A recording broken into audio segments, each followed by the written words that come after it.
അല്ല, അത് പരിഹരിച്ചെന്നാണ് ഞാൻ വിശ്വസിക്കുന്നത്. അത് തന്നെയല്ല, ഒരു 50 ലക്ഷം സ്റ്റുഡൻസ് ഉണ്ട് കേരളത്തിൽ. അതിലൊരു വിദ്യാർത്ഥി ആവശ്യപ്പെട്ട കാര്യമാണ്. അത് അവര് പരിഹരിച്ചെങ്കിൽ സ്വാഗതാർഹമാണ്. അങ്ങനെയാണ് ഞാൻ മനസ്സിലാക്കുന്നത്. നിങ്ങൾ മനസ്സിലാക്കുന്നത് എങ്ങനെയാണെന്ന് അറിയത്തില്ല. ഇടയ്ക്ക് മന്ത്രി പറഞ്ഞിരുന്ന പറ്റിയല്ല, പരിഹരിക്കാൻ പറ്റില്ല എന്ന് പറഞ്ഞിട്ട് ഇന്നലെ തിരിച്ചു പറഞ്ഞു എന്നാണ് ഞാൻ മനസ്സിലാക്കുന്നത്. ഏതായാലും അത് ഇതുപോലെയൊക്കെ കേരളീയ സമൂഹം അത് സൈലന്റായിട്ട് നേരിട്ടോളും. ഇതുപോലെ ഒത്തിരി കാര്യങ്ങൾ വന്നല്ലോ. അപ്പൊ അതുകൊണ്ട് കേരളീയ സമൂഹം ഈ മുനമ്പത്തിൻ്റെതുപോലെയൊക്കെ തന്നെ അത് വളരെ സൈലന്റായിട്ട് നേരിടുകയും അത് പരിഹരിക്കുകയും ചെയ്യും. അത് കാരണം യൂണിഫോമിനെതിരായിട്ടുള്ളതായിട്ട് ഇത് കരുതാവുള്ളൂ. യൂണിഫോമിറ്റിക്ക് എതിരായിട്ടുള്ള ഒരു മൂവ്മെന്റാണ്. അല്ലാതെ അതിൻ്റെ അത് വേറെന്തെങ്കിലും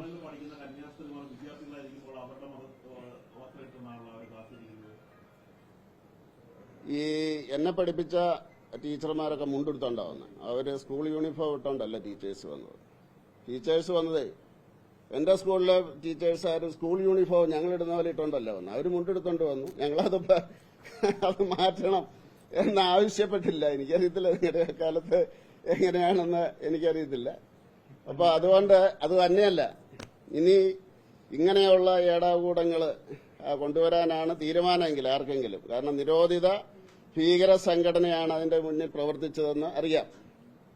അത് ചില ജനപ്രതിനിധികൾ അവരെ പ്രോത്സാഹിപ്പിക്കുകയും മറ്റുള്ളവരുടെ കൂടെ നിന്നത് പരിഹരിച്ചു എന്ന് വരുത്താനും ശ്രമിക്കുന്നുണ്ട്. വേണ്ടാധീനത്തിന് കോപ്പിട്ട് വന്നാൽ പിന്നെ പൂരിപ്പിക്കുന്നില്ല. അത് അവസാനിപ്പിക്കുക ഇങ്ങനെയുള്ള പരിപാടി. ഇതുകൊണ്ടൊന്നും മനസ്സിലായില്ല എങ്കിൽ നരേന്ദ്രമോദിയാണ് ഭരിക്കുന്നത്, ജനങ്ങൾ തിരഞ്ഞെടുത്ത സർക്കാരാണ്, എല്ലാവർക്കും ഒരേ അവകാശമാണ്. അപ്പൊ അതുകൊണ്ട് ചില ജനപ്രതിനിധികൾ അവര് രണ്ടു കൂട്ടത്തിൽ നിൽക്കുകയാണ്.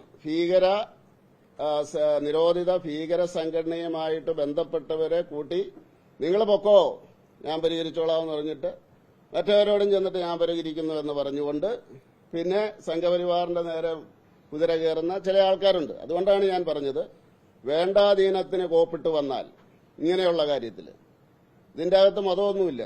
ഇത് യൂണിഫോമിറ്റിയുടെ കാര്യമാണ്, യൂണിഫോമിന്റെ കാര്യമാണ്. അത് നമുക്കറിയാവുന്നതാണ്. യൂണിഫോം വേണം എന്ന് തന്നെയാണ് എന്റെ അഭിപ്രായം, BJPയുടെ അഭിപ്രായം. അതിനൊരു ഇതും വേണ്ട, ഇനിയും അങ്ങനെയുള്ള രീതികൾ വേണ്ട. കാരണം മത വോട്ടുകൾക്ക് വേണ്ടി കേരളത്തിലെ എല്ലാ രാഷ്ട്രീയ കക്ഷികളും മത വോട്ടുകൾക്ക് വേണ്ടിയാണ് ശ്രമിക്കുന്നത്. ഇന്ത്യയിൽ ഒരു സംസ്ഥാനത്തുമില്ല. എല്ലാ മതങ്ങളുടെ വോട്ടിനു വേണ്ടി ശ്രമിക്കുന്നു. ചിലര് നിരീശ്വരവാദിയാണെങ്കിലും അവരെ ആദ്യം തകർക്കാൻ നോക്കും. അത് കഴിഞ്ഞിട്ട് ഞങ്ങൾ വിശ്വാസികളാണ്, ഞങ്ങൾ വിശ്വാസികളുടെ പാർട്ടിയാണ് എന്ന് പറയും. അത് കഴിയുമ്പോഴേ ഇത് കട്ടുകൊണ്ട് പോയെന്നറിയുന്നു. അപ്പം നിങ്ങളൊന്ന് പഠിച്ചു നോക്കി, ഏതെങ്കിലും സംസ്ഥാനത്ത് ഇതുപോലെ മത വോട്ടുകൾക്ക് വേണ്ടി ശ്രമിക്കുന്ന രാഷ്ട്രീയ കക്ഷികളുണ്ടോ? എന്ത് പറഞ്ഞാലും മതം. ഇപ്പൊ വന്ന ഇഷ്യൂസ് നിങ്ങൾ മുഴുവൻ എടുക്കുക. കേരളത്തിലെ മുഴുവൻ മതത്തിന്റെ അടിസ്ഥാനത്തിലാണ്, ദൈവത്തിന്റെ അടിസ്ഥാനത്തിലാണ്. ദൈവത്തിന്റെയും മതത്തിന്റെ അടിസ്ഥാനത്തിലല്ലാതെ ഒരു ഇഷ്യൂവും കേരളത്തിലെ കമ്മ്യൂണിസ്റ്റുകാരും കോൺഗ്രസുകാരും ഏറ്റെടുക്കുന്നില്ല. അപ്പൊ അതിനൊരു മാറ്റം വേണ്ടേ? എല്ലാം തന്നെ മതവുമായിട്ട് കണക്റ്റഡ് ആയിട്ടാണ് വരുന്നത്. അതാണ് ഈ ഭീകരവാദികൾ അവിടെ വളരാൻ കാരണം. അവിടുന്ന് ഡിസ്ട്രിബ്യൂട്ട് ചെയ്തുകൊണ്ടിരിക്കുക. സിറിയയിലേക്ക് വരാൻ ഡിസ്ട്രിബ്യൂട്ട് ചെയ്ത് ഇന്റർനാഷണൽ തലത്തിൽ നമ്മൾ വളർന്നു. അപ്പൊ അതുകൊണ്ട് മതാടിസ്ഥാനത്തിൽ മത വോട്ടുകൾക്ക് വേണ്ടി ഉള്ള ശ്രമം എല്ലാ രാഷ്ട്രീയ കക്ഷികളും അവസാനിപ്പിക്കണം. അയ്യപ്പനൊരടി കൊടുത്തപ്പം അത് മാറ്റാൻ വേണ്ടിയായിരിക്കും ഹിജാബിന്റെ പുറകെ പോയത്. കുറച്ചു നേരത്തേക്ക് അതിന്റെ ശ്രദ്ധ മാറുമല്ലോ എന്ന് കരുതിക്കൊണ്ടായിരിക്കും. അപ്പൊ അതുകൊണ്ടത് അവസാനിപ്പിക്കുന്നതാണ് എല്ലാവർക്കും നല്ലത്.